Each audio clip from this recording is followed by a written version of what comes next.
What's going on, YouTube?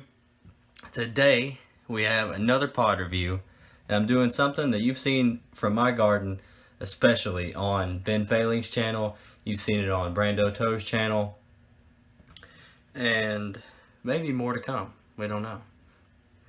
Today I have the Jay's Peach Ghost Scorpion. I got these seeds from, his name's Jim Duffy, Refining Fire Chilies.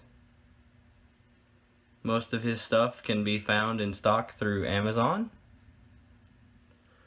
And these are just a couple, I'll show them to you one at a time, of the pods that I got from one plant.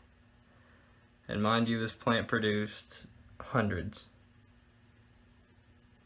This was a cross, as Ben Failing talks about in his video, which you can see down in the description.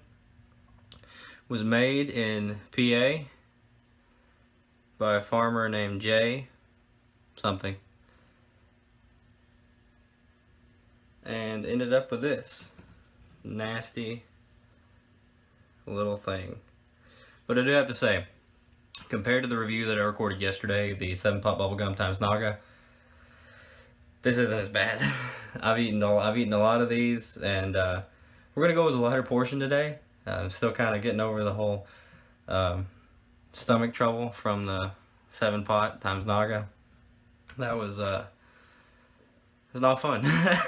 It's not fun at all.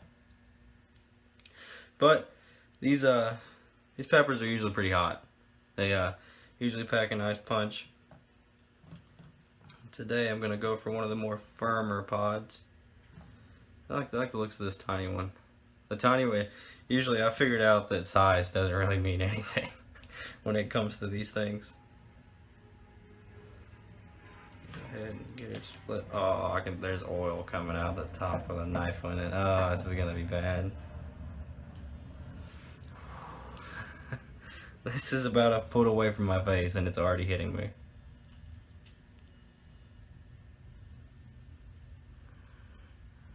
It is nasty.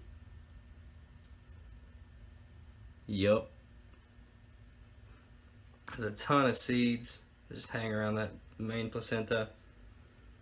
And it's so fruity in the smell. It's so fruity. And like I was telling Ben, we were chatting the other day about it, the initial flavor out of this is instant, just like smack fruit in the face. And that's what I love about it. So we're gonna just tear that, because what else?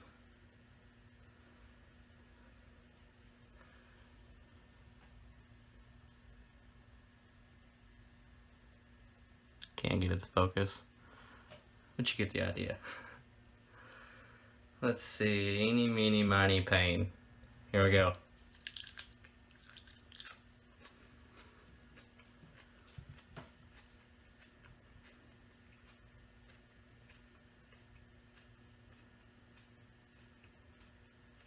Mmm.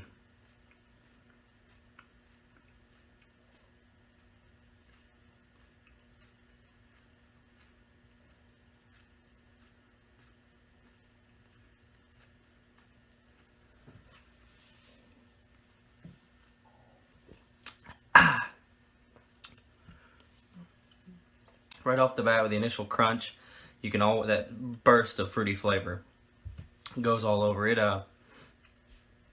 It kind of in a way reminds me of an orange starburst, if you can think of that, if that rings a bell.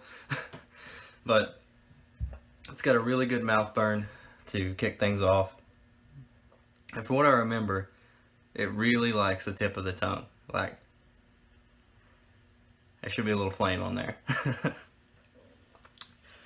It's super hot, right in the back of the throat. Lots of good burn. You can feel it kind of floating in waves. The more you chew it up, the more you swallow it. It's kind of moved to the back of my throat for the most part now. It's left the tip of the tongue, but you're still left with this great fruity flavor.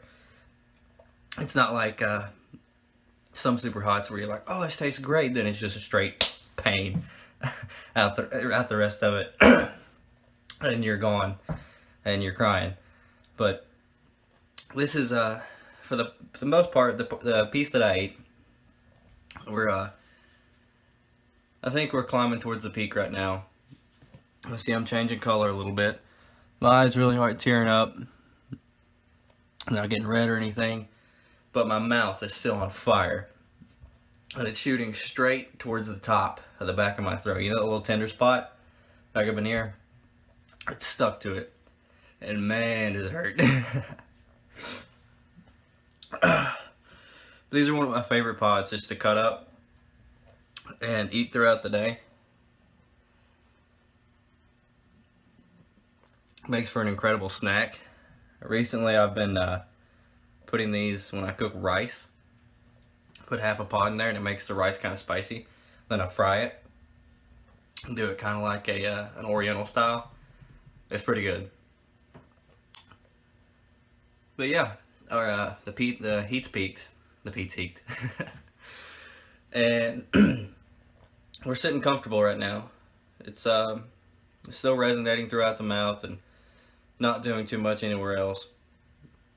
As far as like cramps and gut bust goes with this, if you eat a lot of them, like I just ate like a quarter of a pod from the bottom, and it still lit me up pretty well.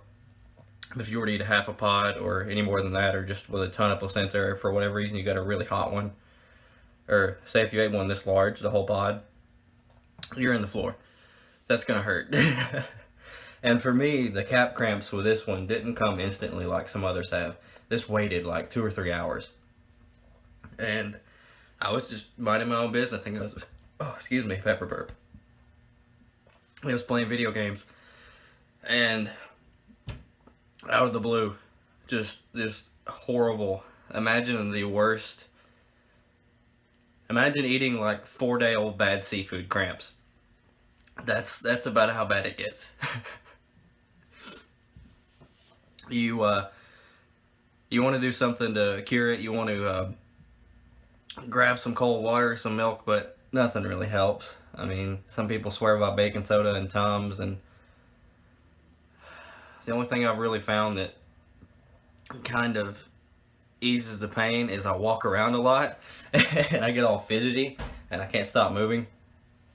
But that seems to help more than anything. I think it just takes your mind off of it. Anyways, guys, that's all I have for you today. I didn't try to kill myself today. You're not going to see me cry today, as you almost did yesterday.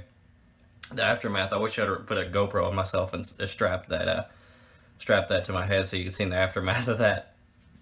But I was down for a couple hours. The 7-Pop bubblegum times Naga gave me an endorphin rush like no other. My feet started tingling. It went up to my knees. I felt like my shins went numb. It was weird. It was intense. But the belly bomb, like some people say, you know, you gotta, if you want to dance, you gotta pay the band. Well, I don't want to listen to that band anymore. That band hurt. All right, everybody. As always, if you want to see anything or hear me discuss anything or want me to review anything, get up with me. My contact information is down below in the description. Also, as aforementioned, Ben Failing's video on this will be in the description. Also, Mr. Brando toast. These are all from the same plant, grown by me back in Kentucky. Until next time.